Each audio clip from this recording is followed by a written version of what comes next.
N coverage ન્યૂઝમાં આપનું સ્વાગત છે। વડોદરા જિલ્લાના ડેસર તાલુકાના નવા શિહોર ગામે આવી પહોંચેલી વિકસિત ભારત સંકલ્પ યાત્રામાં પ્રભારી અને ગૃહ રાજ્યમંત્રી શ્રી હર્ષ સંઘવી સહભાગી બન્યા।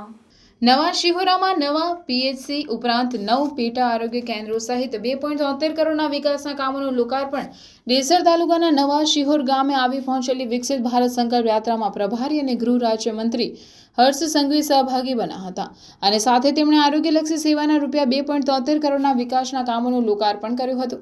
તેમણે તારસ્વરે જણાવ્યું કે જરૂરતમંદો ગરીબોને મદદ માટે સરકાર હંમેશા માટે તૈયાર છે। આવા અનેક વંચિત પરિવારોના સપના સરકારે સાકાર કર્યા છે। આયુષ્માન કાર્ડ હેઠળ ગુજરાતની ખાનગી હોસ્પિટલમાં 10 લાખ સુધીની સારવાર નિઃશુલ્ક કરાવવાનો નિર્ણય મુખ્યમંત્રી ભૂપેન્દ્ર પટેલ લોકહિતમાં કર્યો છે। એમ કહેતા સંઘવીએ જણાવ્યું કે ગરીબ પરિવારોને મદદ કરવા માટે સરકાર હંમેશા તત્પર છે। ગુજરાત મંત્રીએ આયુષ્માન ભારત યોજના, પ્રધાનમંત્રી આવાસ યોજનાના લાભાર્થીઓ સાથે સીધો વાર્તાલાપ કરી યોજનાકીય લાભો મળ્યા, તેમના જીવનમાં આવેલા પરિવર્તનની પૃચ્છા કરી હતી।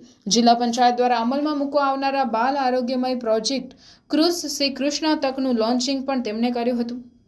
ધારાસભ્ય કેતનભાઈ ઇનામદારે જણાવ્યું કે ડેસર તાલુકો વિસ્તારની દ્રષ્ટિએ ભલે નાનો હોય પણ વિકાસની દ્રષ્ટિએ આગળ ધપી રહ્યો છે। ગુજરાત સરકારના સતત પ્રયત્નોને કારણે ડેસરમાં અનેક પ્રકારના વિકાસના કામો ઉપરાંત જરૂરતમંદ લોકોને સરકારી યોજનાના લાભ મળી રહ્યા છે। अन्य खबरों के लिए चैनल को सब्सक्राइब कीजिए। खबरों का नोटिफिकेशन पाने के लिए बेल आइकॉन को जरूर दबाएं।